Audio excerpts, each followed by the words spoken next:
Hi, and welcome to the SoCal Yearbook Out Education Series designed to inspire, encourage, support, and make your life easier. For the next few weeks, I'll be sharing presentations from the 21 Jumpstart Virtual Journalism Festival, and this is the 7th in a 9-part series that features some of the best and brightest minds in scholastic journalism. This week, I'd like to share a video from Emma Shea and Kinley Rex, are the editors-in-chief at Rock Canyon High School in Littleton, Colorado.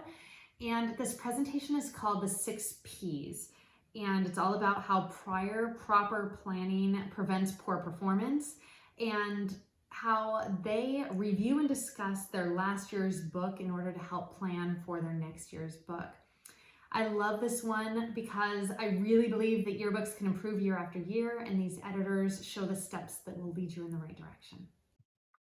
Hi everyone, thank you so much for coming into our presentation today. It's called the 6 Ps, and it's 6 simple steps to kickstart your 2021 publication. It stands for Prior Proper Planning Prevents Poor Performance. I'm Emma Shea, and I'm here with Kinley Rex.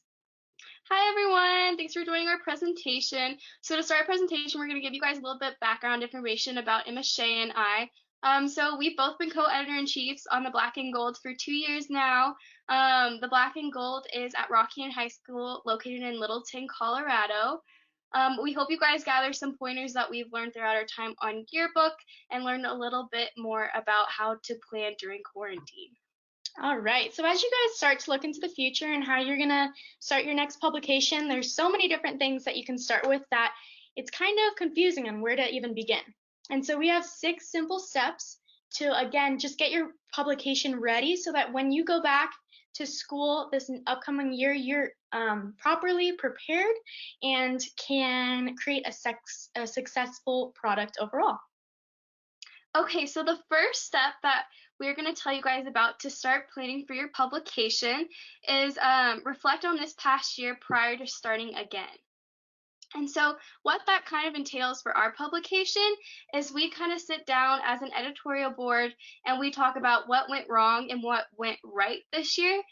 So for us, we start talking about what we could do better, what we want to change, what systems we can implement this year.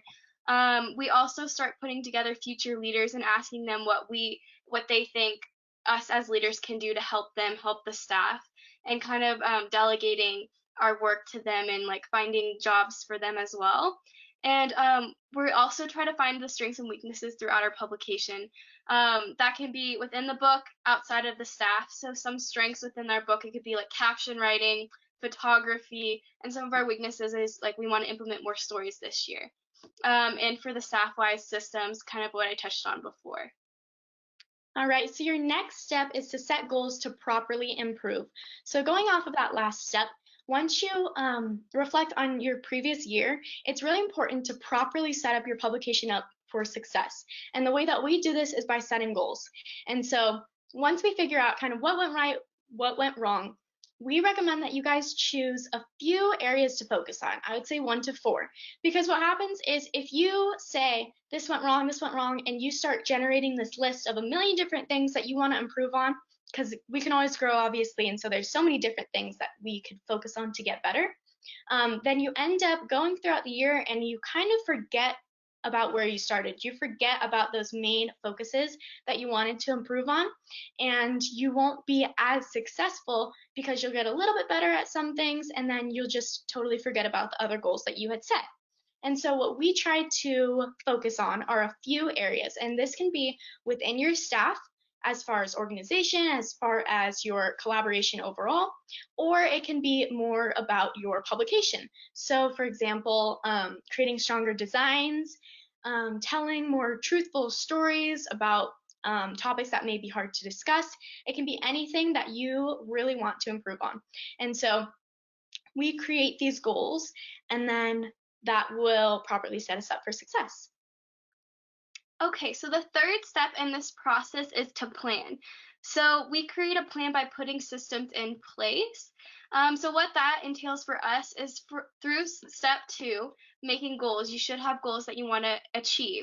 And so we created systems this year that helped us achieve our goals that we kind of talked about at the beginning. So some things that we did this year, we really wanted to have a strong leadership team and have them more involved with decision making and staff. And so we established our editorial board right off the bat, getting them involved with decision making and feeling like they have more of a voice. Because I know for us in the past, we felt like we were on the editorial board, but we didn't have as much of a voice. And so that was really important for us this year to have those editors have a voice. And so another thing that we wanted to focus on this year was coverage. Our staff really, really struggles with staying on top of coverage. I'm sure you guys have the same experiences. It is really hard sometimes. You fall back and then it's hard to catch up. So a way we have found helpful to keep our staff accountable is using this system called Trello. So in years past, we've been all server based and our coverage was turned in through the server. Everything we used was on the server. And so this year we moved to Trello, which is something that it can be taken portably with you and you don't have to be stuck at school. So this is a screenshot of our Trello board. And so the way we have it set up is by sports and general coverage. And then we also have a third board called data sheets. And so the way we split up our coverage this year is 1 week was actual coverage and then the next week was data sheets. And so what a data sheet is you can go to a club, an activity, a sport, anything you can really gather stats on and gather information about that specific activity, because it was also a goal of ours to get more stats in the book and to make sure everyone was involved in the yearbook this year. And that also made it easier too when we were putting together a clubs and teams section. All of the information was all there together, ready just to be dropped into a design. And then our third step that we created this year was rotation station. So a thing that we had talked about, one of our goals was we didn't want to waste all this time at the beginning of the year and training people, because usually we spend a month and a half with training, which seems like a long time, but that usually it like adds up, you know. And so a thing we created this year was an activity called rotation station. And so the staff gets in groups of 4 or 5 because we have a pretty big staff, but you can split it up however you want. And then we have different stations. One station was for photo editing, learning how to use Lightroom and Photoshop. Another one was yearbook vocab, because I think we forget as editors, the staffers coming on, like new incoming staffers, they don't know all like our yearbook jargon, like what's a ladder, when's the deadline, like what's a pica, like anything like that. And then another thing, we taught them how to use Trello, and then theme, how to create connect visual and verbal connection. Okay, so our fourth step is to establish clear responsibilities and protocols so that you prevent issues later on. So what we mean by this is when you go throughout the year, you might come up with issues that if you start the year off with your protocol and your standards and your guidelines, you will then in turn prevent those later issues. And so again, with such a large staff, this is the easiest way for us to make sure that we're all held to the same standard, and that again, our rookies as well as our returning staffers know exactly the protocol that we, I guess, go by. And so we put this into basically 2 categories. It includes reporting standards and yearbook responsibilities. And for reporting standards, what we mean by this is as a publication staff, we're very unique in our I guess actions in the way that we go out during class. We sometimes will take students out of their classes to interview them for just a few minutes, and by putting the correct protocol in place at the beginning of the year, such as, you know, for us, if a teacher is speaking in front of the entire class, then you don't go into that classroom. Make it as detailed as possible so that there are no mistakes. And it's really important to have a good reputation as a staff, because throughout the year you do come across a lot of examples where you have to ask the staff of certain things, ask your teachers of certain things, whether that's a roster for their team, whether that's, can I come in and cover your chemistry lab?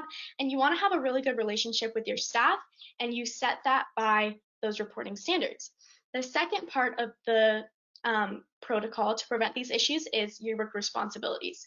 And this applies for all publications, and it's just to start the year off with really explaining to your staff what a responsibility we have as student journalists to report the truth and to tell these stories and the freedom that we have that comes with that. And so part of that is to motivate your staff because they have a certain power over the rest of your school that most people don't have, to be able to, again, share those voices and get those stories that people really need to hear. And so if you really make it clear the responsibilities that your staff has, it then motivates them to create a better product in the future. Okay, so the fifth step in this process is to train your rookies alongside your returning staffers to avoid poor performance. Okay, so this is something that we have found so important throughout our time as editors, is to train. Like, you want to do it to follow the correct steps so nothing gets jumbled up and you're not confused, and those systems are so important. Okay, so some of the things that we did this year to train our staff that you can start right now is theme packages. So this is most likely for returning staffers for an assignment right now. Once you guys start finishing up your 2020 book, like, we are going to assign this probably next week. So what we usually do every year, it's called our theme packages. And so it's an assignment where they create a Google presentation, and we usually have them include a slogan or the thematic statement of the book that they want to create next year, design elements, which could include lines,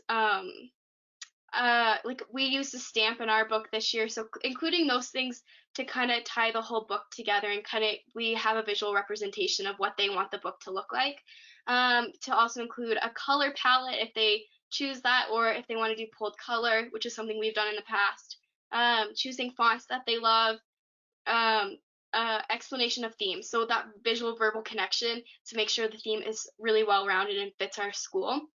And so the reason why I think this is so important, it's actually really fun. All of our staffers really enjoy this, but it's also really important to hear from your staff to see what they want the future book to look like, because I think a lot of the times staffers feel overlooked, and, like, editors in chief are only, like, picking the theme, but we want to include them in the process of choosing the theme and feeling like they have a voice within the publication. And so we kind of talked about rotation station was another training tool we used this year. And so another thing we used for training this year, like I had talked about, was we had trained for like a month to a month and a half before, but we cut it down to 2 weeks this year. And the way we did that was the first week we separated into photography and captions.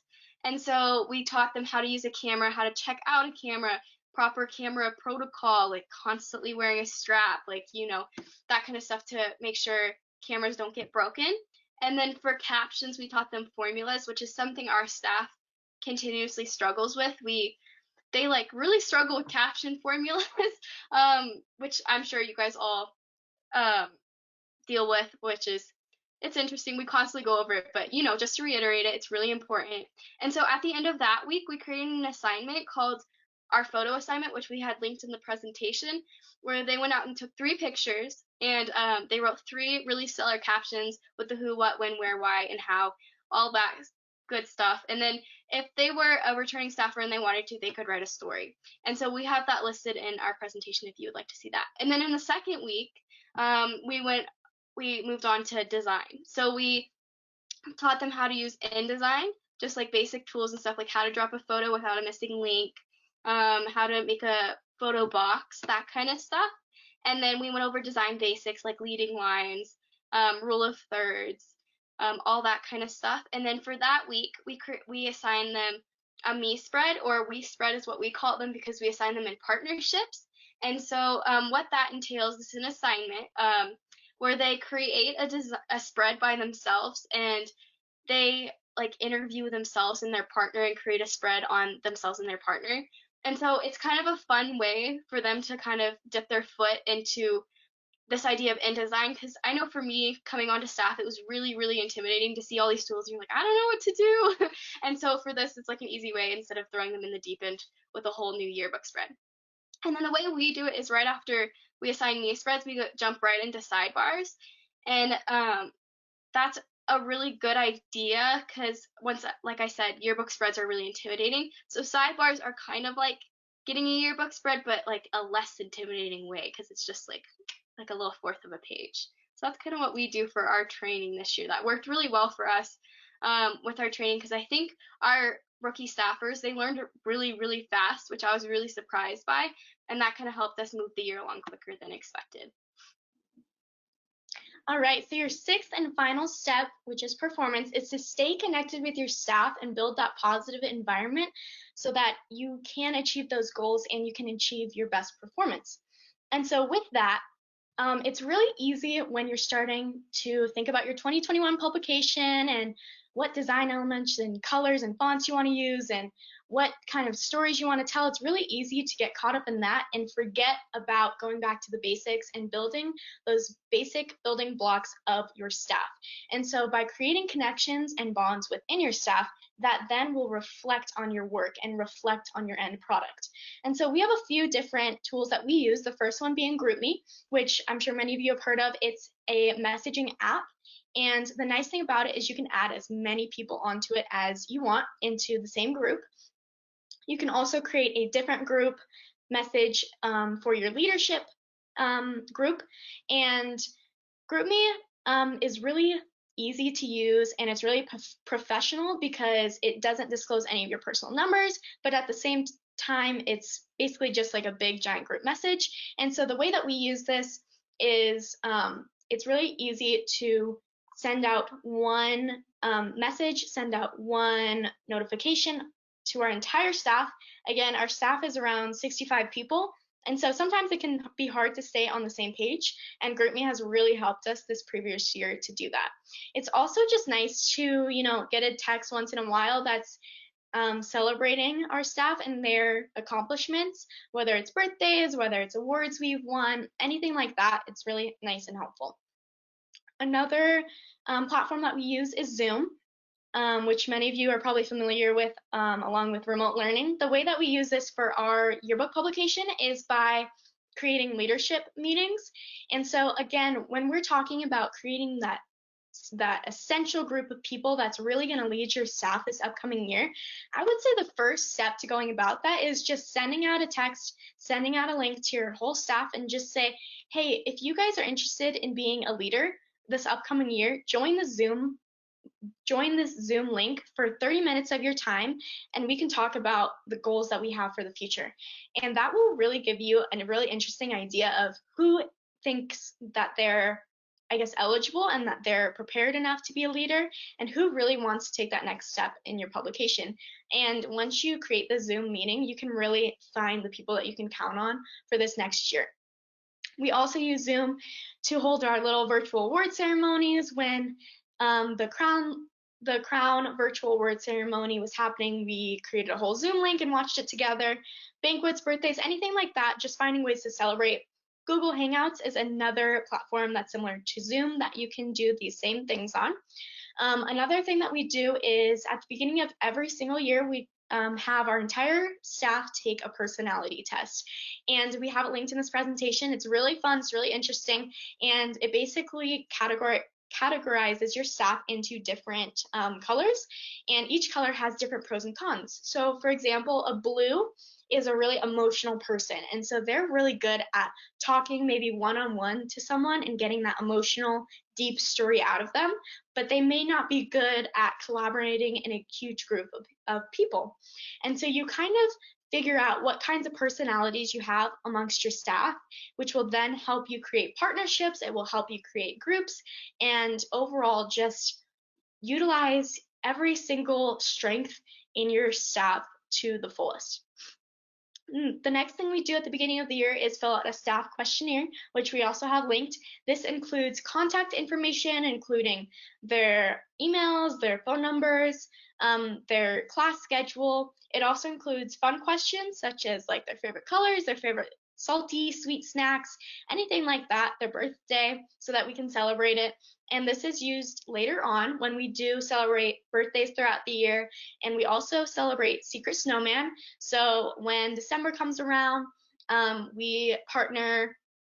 we do secret gift exchanges, and you can kind of figure out what they want, what they like through their staff questionnaire. We also celebrate Valentine's Day. We kind of throw it back and create fun little Valentine's bags and give each other candy. And I I just encourage you guys to find different ways throughout the entire year that you can really bond as a staff and you can celebrate each other and you can have fun, because it can be really, really exhausting and really like hard to find motivation at times. And we've just found that by creating connections and bonds throughout these celebrations, it makes it a whole lot better, and it will then make your end product much better as well. Okay, so our last slide of our presentation is actually a QR code for this presentation, because you guys probably won't have the link to it. So if you'd like the link, there's the link to the presentation. So we included that because we included links in our presentation to steal some of our assignments, to take some weight off of you guys. So anything that's bolded and underlined is actually a hyperlink to the assignment we used with our staff this year, if you'd like to use those as well. Go ahead. And we thank you guys so much for coming to our presentation. Thank you, guys. You guys are amazing. Just kudos to you. Hey, thanks so much for the resources. We'll also make them available in the chat box for the session. And of course, we'll put the QR code in our resources as well, so everybody can have access to that. It'll also be in the study guide. So awesome job, guys. Yeah, great job. Seriously, there's so many good tips and just suggestions from an editor's perspective. And one thing I really liked was just how you take that time at the beginning of the year to reflect on the previous year, and just how important that is, because it gets those new students involved, and as well as kind of sets your staff on the right path. One of the questions I had was on the goals that you set. How often are you checking in on those goals, just to kind of evaluate whether you're meeting them? So I guess for us, we always that's kind of one of our weaknesses, to be honest. We always have this idea in our head. That's why I definitely said choose 1 to 4 things you really want to focus on, because in the past we've definitely had such big ideas at the beginning of the year. We want to change this, and we end up not really changing any of it. And so at the beginning of this year, I guess a lot of our a few of our goals are always in creating our ladder. For this year, one of our goals was to really share some difficult below the surface stories. And so when we set that goal, we kind of created an entire section of profiles. And so we didn't really have a choice but to meet that goal. And so that's kind of one example that I would think of, that when we do complete the ladder as early as we can, we input our goals into that, I guess, if that makes sense. And so yeah, no, I love that. If it's those stories, then we create that profile section. If it's we covered one of our goals is this year was to include marching band, because we horribly did not include them last year. And so we put the pages. Yeah, it was awful. It was a couple years ago. It wasn't our year. Okay, it was 2 years ago. Yeah. But, we put exactly the pages that we want to incorporate those topics or teams or whatever on. I hope that's great. That was great. Yeah. When we set up our systems, we do initially at the beginning of the year write down our goals, and so I think that's important when we set up our systems. We incorporate the goals into our systems, kind of like what Emma was saying with the ladder. With our camera checkout system, we didn't include it in our presentation, but we did but we have this whole locker system that we use this year, because cameras were a major issue last year, keeping them organized and making sure people return them. And so that was something really important for our goals to implement into our systems as well. Yeah, it sounds like your goals, you're actually, you're either adding to your ladder, you're creating systems out of them, and so you're holding yourself accountable really all year long. So that's awesome. Well, cool. Fantastic. Thank you so much for so taking the time with us today. Thank you. Thank you for inviting us. Yeah, this was so fun.